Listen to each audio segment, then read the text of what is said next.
Why are we responsible for everyone's feelings? Get off the fucking couch and go do something about it if you don't wanna feel sad.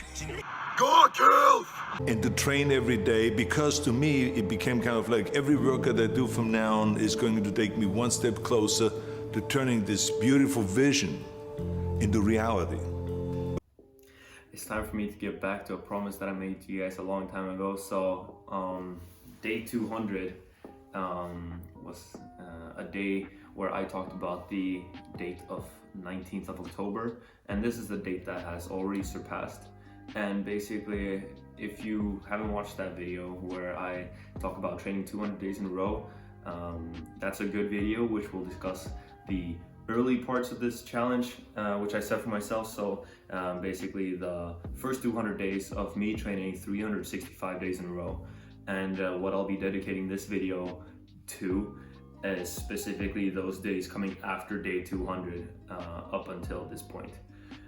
So yeah, if you haven't seen the video about training 200 days in a row, then I'd watch that first, because there I discuss many of the things building up to why I started this challenge, why I started training to daily, what happened mentally, and basically how I got into the mental state, and many other things that I'll discuss in this video as well. But basically, when I started, I was kind of in a mental state where I was disappointed in myself. I trained for a long time. I wasn't able to do pull-ups. There were just many things that I was like, you know what, I say to everybody I go to the gym, but in reality I was like half-assing, and I didn't have much to show for it. Like obviously I built a lot of muscle compared to what I used to look like, but I never achieved the body which I truly wanted to have. Like I never got a six-pack despite training for 5 years. So I was like, you know what, I gotta change something up, because like I was talking the talk, but I wasn't walking the walk, because I wasn't getting where I envisioned myself to be. So on the 19th of October, I had a bunch of things that lined up, and on that day it became accessible for me to start training every day in a row.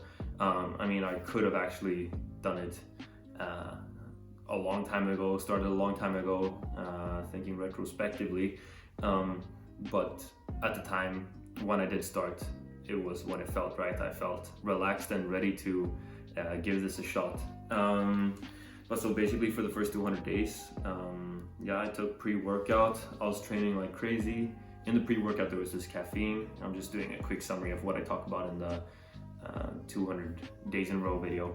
I took this pre-workout, and I was just hitting new PRs every single week. Like 1 week, or like during the summer, I hit 100 kilos for the first time, and by basically December, January, I did 3 reps of 120 kilos, so 265 pounds, and was repping like, for warm-ups, I would do like 80 kilos at 12 reps, and then I would do 12 reps on 100 kilos, which was 12 reps of what my personal best was half a year ago. So it was like a crazy difference in how much stronger I had gotten, as well as aesthetically.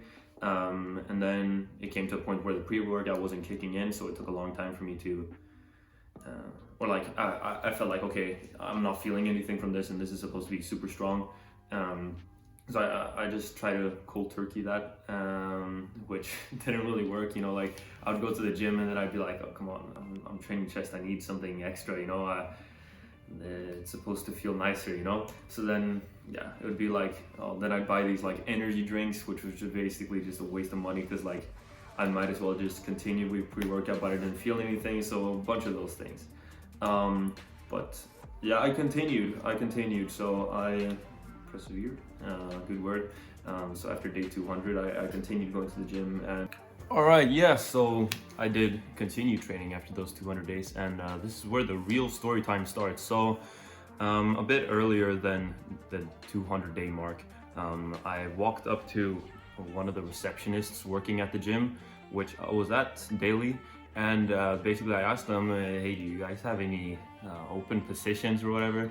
And they didn't have any. I was like, I just threw it out there. I'm like, I'm here every day anyway, so might as well see, because it would be fun to work with something that I enjoy doing, right? And then 3 weeks later, the same person that I asked came up to me while I was working out and was like, so a different gym under the same chain is opening and they're looking for employees, so I could give you the contact details to that. So I applied, got an interview, got the job, and started working there. So I was there once a week, yeah, working at the gym. I have a little video right here. All right, welcome back to Gawkill. So today I got a little bit of a special video for you guys. You see I'm outdoors and yeah, there's snow everywhere. Basically, I'm walking towards a gym. I've never been there, but they're under the same chain of the gym that I usually go to. So basically like 2 weeks ago, I'm just walking over this train track, kind of scary. Not good though. Yeah, basically 2 weeks ago I applied for a job there and they weren't looking for anybody, but then the cashier, like, you know, I'm there every day, they know me, so then she said that another gym under the same branch was looking for someone to hire, and basically I had an interview, boom bam boom, you know, Gawkill gets the job, so I'm on my way to sign that contract, seize the deal. So that's basically what's going on right now. I've never been here before. I'm like in the middle of nowhere. It's just a bunch of like industries and kind of shady area, to be honest.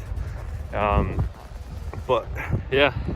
I had a really nice routine when I was working. I'd work from like 2 to 8 p.m. So I'd come there at like 12, train for 1.5 hours, sauna, get dressed, and then work. Not work out, but work in the reception then for 6 hours. And it was a fun time because, like, I mean, I'm obviously one of those gym bros, you know, who likes to help people. So then, and I saw like the people there as like my bros. Like I made many friends while working there, which was really fun. So I'd had the regulars come in and they would just then talk to me, and you know, they'd ask me for advice and these kind of things. And it was like, I don't have any personal trainer license really, or I don't at all, but I have that bro science certificate, which means I still know from experience quite a lot of stuff. I just don't know the nitty-gritty names of muscle groups and all those kind of things. So I was able to help quite a lot of people, and I really enjoyed it, so I continued working there. In the time that I was working there, I was also applying for my exchange semester, and basically I've always had a dream of going to the US to study there. Like, yeah, a little personal information, I've only really attended international or English-speaking schools, so I've had many people I've had many friends from the US, but I've never like, yeah, been in a truly American learning environment, and I felt like that would be something which would be really fun. So I applied to all the different schools that I could for my exchange, because I would be paying the same fees that I pay here, which is $0, to study in the US, so that was like a big dub.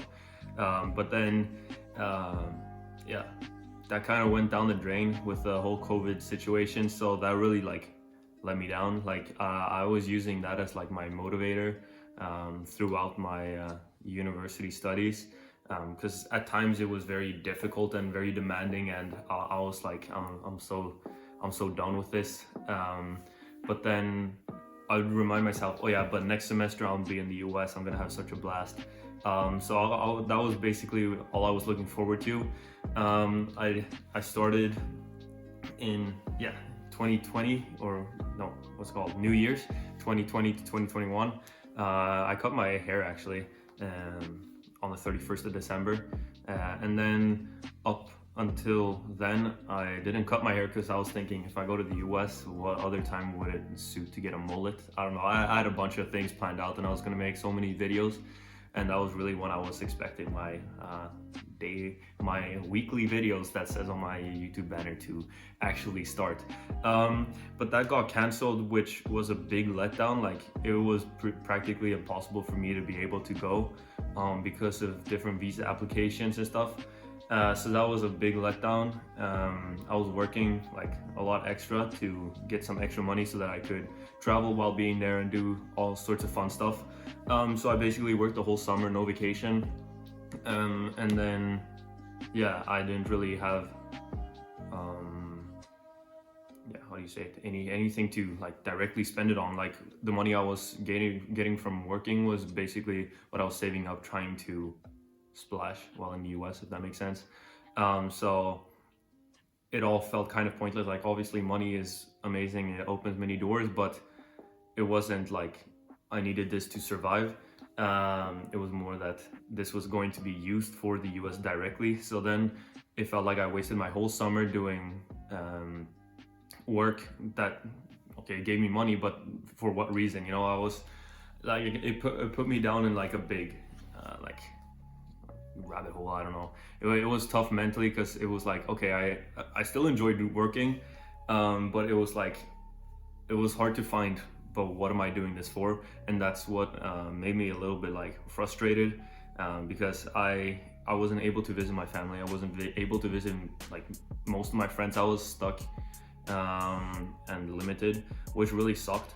But I mean, I'm glad I did it. Now it's been like 3-4 months, so yeah, I don't regret doing it, because if it would have been possible to go to the US, then that would have totally been worth it, because I could have lived such a better life and done so much more experiences while being abroad. So that was like a big like mental struggle I had to deal with, motivating myself to continue going to work. I mean, obviously I had a contract, so I had to, but it, like mentally trying to get excited every morning, which was very difficult. And then while simultaneously I was keeping my daily streak going on. So yeah, I hit day 300. It was like in the middle of the summer, and yeah, it was a like I was excited for the day. I had some stories and stuff leading up to the day, but then when the day came, it's like, okay, I've been training 300 days in a row, but it didn't feel that like epic, because it was so much of a routine at this point, so I didn't really know. I didn't make a big deal out of it. I felt like day 200 was a bigger achievement, and day 300 I'm like, okay, it's so close to day 365, that's when I'll truly celebrate, because then it's been a whole year, which is, I felt like a bigger milestone. So I kept at it and kept training throughout the whole time. Yeah, so I continued training, and at this time, like when I got the information that the US wouldn't be possible to go to, I tried to look for something that I would look forward to doing, and replace, or like make this semester feel like, oh, it's still gonna be fun. So what I did was that I threw out a few like crazy ideas, kind of. I don't know, for those who don't know, I've played soccer like my whole life, and it's what I really enjoy doing. And last year I was playing in the lowest division. So leading up to the summer, I was playing in the worst team and the lowest division that is in this region. And it was one time a week. Trainings were like 5-minute warm up, and then we just played games for the rest of the practice, one time a week, and then there were matches. So it was like super chill, and it worked really well with my studies, because it didn't put too much like pressure. It was really lenient, and I still got to play football, which I really enjoy doing. So yeah, I did enjoy doing that, but I had a few friends who played there, or who would show up and just play for fun because they played in different teams, and they were basically telling me, oh, like, you're too good for this, you're just wasting your time, you shouldn't be doing this. And yeah, after I got the news that I wouldn't be able to go to the US, I actually contacted one of them and was like, what's your coach's name? Sent him a message asking if I could get a practice trial, and this was like, nice, yeah. So my camera died. Yeah, so I actually contacted one of the coaches, and I played pretty high up previously, or like in my earlier years, I played in a pretty good football academy. So I contacted him, and yeah, they were like, yeah, sure, come and train. At the time I was still working full-time. This was like during the summer, like towards the end of the summer. So I like the first week I wasn't actually able to come to any of the practices, but Then I did come like 2 weeks after I had contacted him, and yeah, I got to practice training. I got there and yeah, I was nervous. I was watching like football videos going there and like trying to hype up myself because I was like, yeah, this is gonna be a real test, because like in the teams I played in before, like sure, they've been good and all, but they've never been like to the extent where it's like, oh yeah, this practice we're only going to talk about tactics that we're going to play during the game. You know, like it was a completely different level of seriousness. So yeah, when I came, I was nervous, but I was like, you know what, I've already trained like 300 days in a row. Like I know how to play football. I played that my whole life, so these people can't, they're not going to be able to push me over. And I'm pretty fast as well, so that combination was pretty good. But so basically my first practice, I was like, you know what, I'm gonna run harder than everybody. I'm gonna just show them that I'm hungry. I'm willing to put in that extra work. So I did my first practice trial, and yeah, it went really well. I was really happy with myself. I was like, let's go. But the coach didn't say anything. He was just like, yeah, next practice is on Thursday or whatever it was. So they gave me 3 different practice trials so that like if the first one was a flop because of nervousness, then I would still be able to have a second opportunity and third opportunity, right?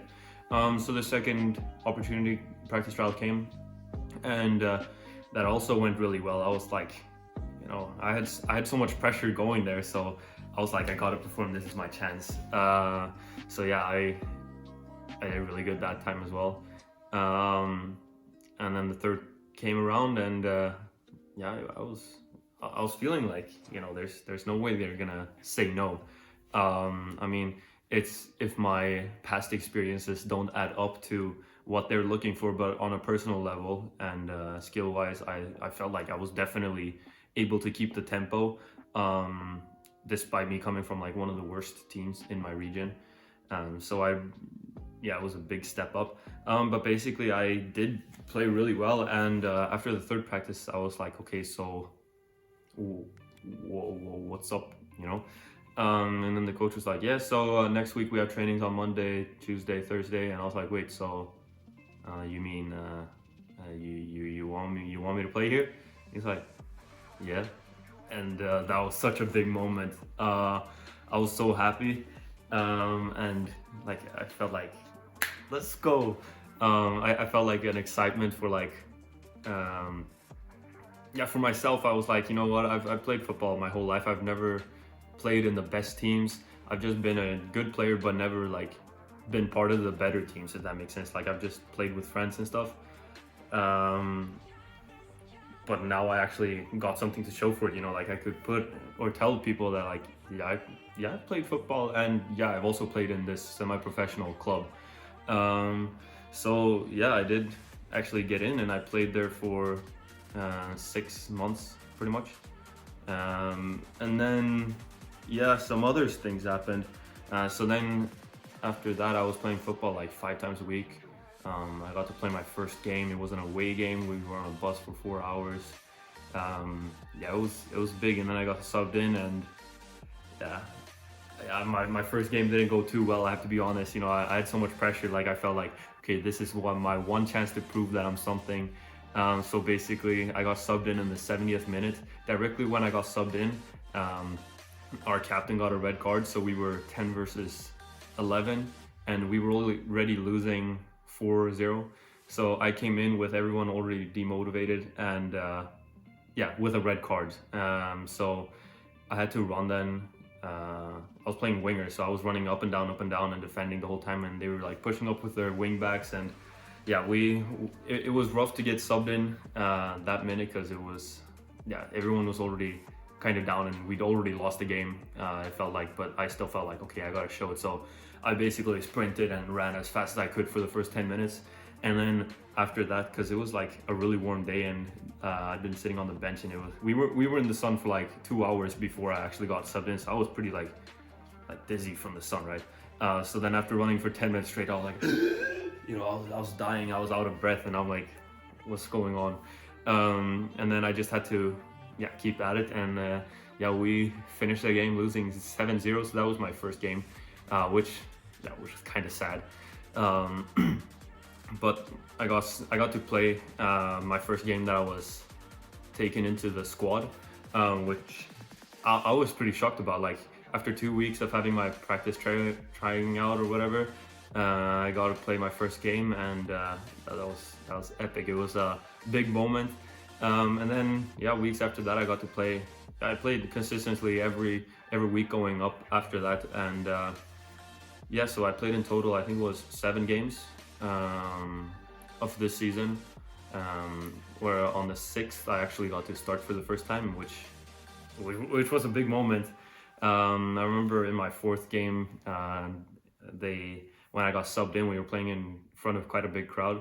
They like said my name on the speakers. Oh, out comes number this and in comes number this, and then they said my name, and I was like, yo. So that was like a big like childhood dream come true, kind of walking out of like the stands, and there's like people like clapping and these kind of things. So yeah, it was sick. But yeah, so then on my 7th game, it was an away game, and the day after I was just playing with some friends, and this was the 18th of October, so day 364 of the streak, right? So we were just playing with some friends, and I was just chilling, but like my team was losing, so I was like, with my winner mentality, I was like, okay, I gotta, because I was like the captain of our team basically when we were playing, and I was like, okay, I gotta put in that extra gear.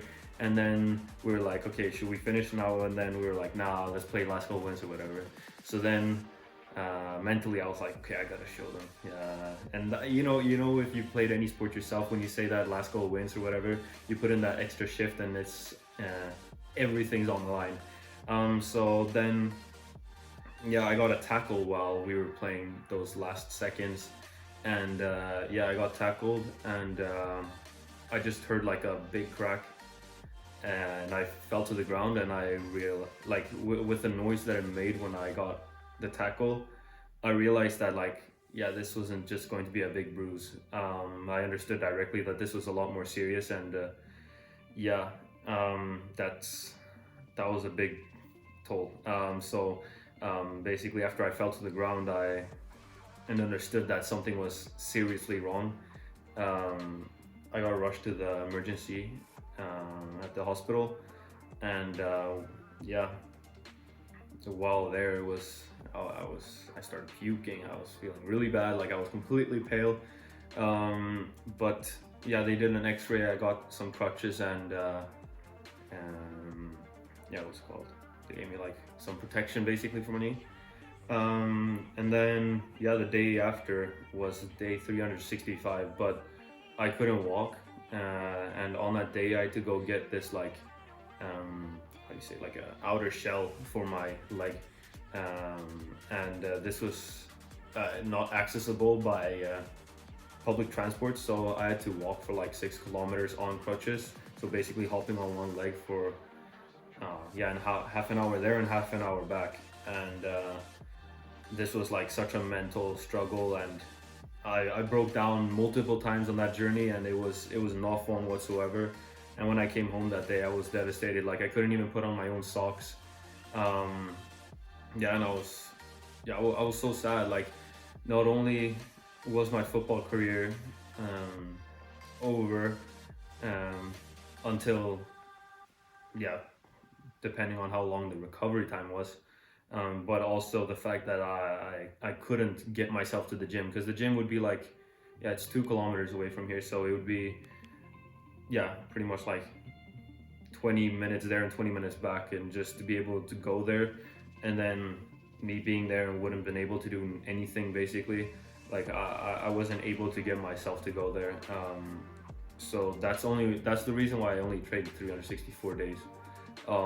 And the reason why I didn't upload this video on the 19th of October, and why I couldn't film it, was because this was such a mental toll on me. Like I didn't feel good, and I can imagine many of you that have been through anything similar know that feeling. But I just felt like there was so much going against me at the time, or I mean, yeah, 3 weeks ago. Like there had been so many things leading up to this that have just been like me trying to make the best of it, and then just didn't want to work. So I was feeling really bad, and that's why I had to wait to make this video, because I wouldn't have been able to. It would have been too tough. But yeah, so then after 2 weeks, I was still on crutches, and I got like my magnetic X-ray or whatever, and at the 2-week mark I felt comfortable walking without crutches, which was really nice. So I was only walking around with this this exterior shell kind of thing, which allowed my leg to move like up and down but not sideways. But so I hadn't had any pain throughout the whole injury. Like I never experienced any of it, except like when I was like stretching it out and stuff. That's when I would feel pain, but no like pain while I was just chilling, if that makes sense. So with me being able to walk without crutches after 2 weeks and with no pain, I was like, okay, yeah, this can't be that bad of an injury. So then when I finally got the results, almost through 2.5 weeks later after I had the incident, I went into the room at the hospital with a positive mindset, thinking that, oh yeah, they're probably gonna say something was torn, but not completely torn, and it's going to heal, and it's going to be 2 months, and then you're back to normal. That's kind of what I was expecting at worst. And then when I came inside, the doctor directly told me, wow, you must have been hit really hard in that tackle, because you've torn your ACL. And I was in shock. Luckily I had someone with me, and they were in shock. They were in just as much shock as me as well. But yeah, I basically didn't speak for like the whole time after he said that. I was just in severe shock, and I was like blown away by the fact that that had actually happened, and all the things that I've been looking forward to with the future of my football career, and just gymming and my active lifestyle just completely went out the window. And I just felt so lost, because I felt like so much of my personality is based around my active lifestyle, and that's basically all I'm almost like one of the biggest personality traits, so if that makes sense, that I attribute myself to being. And it's like my whole days are surrounded with just this is what I eat, this is what I'll train. And when I got those news, I just felt like I don't know who I am anymore with those news, because to me, hearing that was basically like, you're basically only gonna be able to jog at best. You'll never be able to run at full speed. And then I just realized, okay, no more football. I won't be able to gym the same way. When I got those news, I was devastated. It was such a hard it was difficult mentally. I remember coming home, and after I got the news, it felt like my leg was 10 times worse than it had never been. And now I was experiencing pain and in my leg and these kind of things, and I felt like 2 minutes before he was saying that, I was like, yeah, this is basically already healed. Obviously not, but that's kind of what I thought mentally, and I was like, yeah, this is not going to be any problem. And then after that, I was like, no, you're kidding, right? So when I got those news, that's actually when I recorded the first part of the video. So the day before, actually, I went to the hospital. That's when I recorded the first part of this video, and I was planning to record the second part the day after, when I did come home from the hospital, because I was hoping that I had positive news to share to you guys, but that wasn't the case. So I couldn't get myself to sit in front of the camera then either.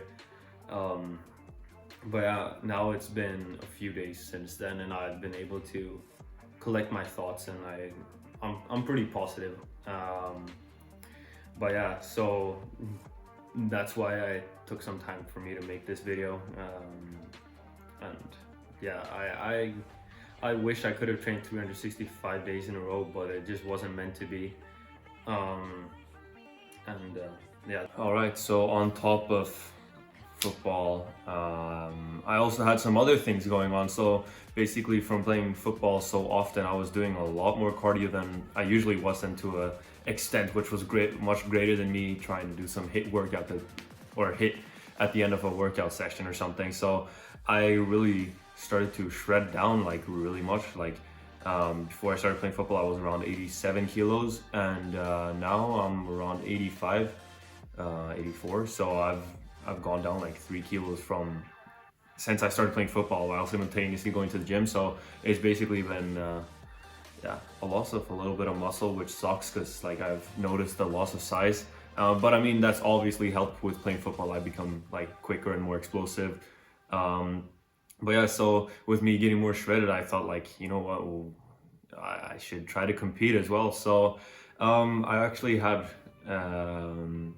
yeah, the plan, and I started the process of shredding down for the junior yeah, Swedish men's physique and bodybuilding competition. So I actually got in contact with like a team that would be helping me, and I was going to compete for the first time in December. So that was also something that I was going and looking forward to doing, and taking you guys with on that journey. But because of the circumstances with me being unable to, yeah, firstly walk normally, walk at all, and then that limiting my abilities to do cardio, and yeah, just all the time I lost because of the injury, I wasn't able to get to like my desired goals and the goals that the trainer set for me going up into the or preparing for the competition. So this basically meant that I had to drop out of it, and now my plan is that I'll probably try doing a competition before the summer. I'm thinking when yeah, I'll be trying to get that summer body anyway, so I think that will be more suiting, because I mean now it's during the winter, so it's yeah, time of the year when it's you get a pass if you're not that shredded, you know. But so no, I have to cancel that as well. So I was really trying to do everything that I yeah, could think of. So basically my plan was, when I did the trial for football, I was thinking, okay, so if I don't make it into this team, then I've given it a fair shot, and instead I'm gonna focus all my time and I'm gonna compete this winter. So I was thinking that like, okay, I'm in a good enough state to win this, you know. I was looking at how they looked like the previous years, and I was like, this is easy money. Like for the junior division then. So I was pretty confident, and like I kept like looking at those videos, and then when I did get into the football team, I was like, okay, then we'll do bodybuilding in the future. That's not going anywhere. And then yeah, I kind of realized like, well, you know, why can't I do both? The football season would end like 2 weeks before the competition, so I would be really lean for the last game in that case, which would have been a bit dangerous, I'm thinking.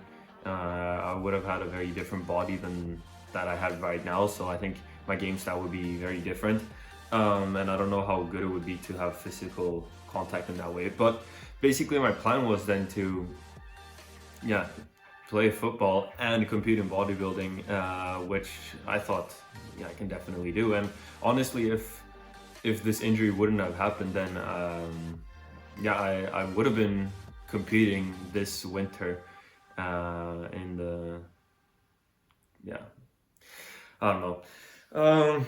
So those are the kind of things that happened to me this year, and basically on the last day, on the finish line, I got tackled, and I yeah, fell on the finish line and didn't come all the way to the goal, and that is a very tough thing that I've had to, yeah, go through.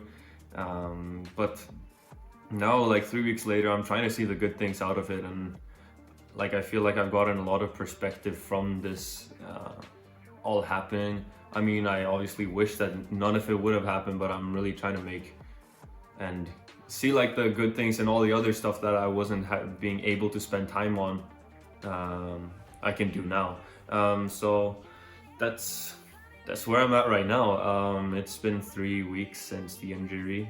I'm back at the gym. I've trained now consecutively, like maybe 9-8 days in a row. Training very different from what I was before. There's many movements I can't do, so I'm training to an extent that my leg allows.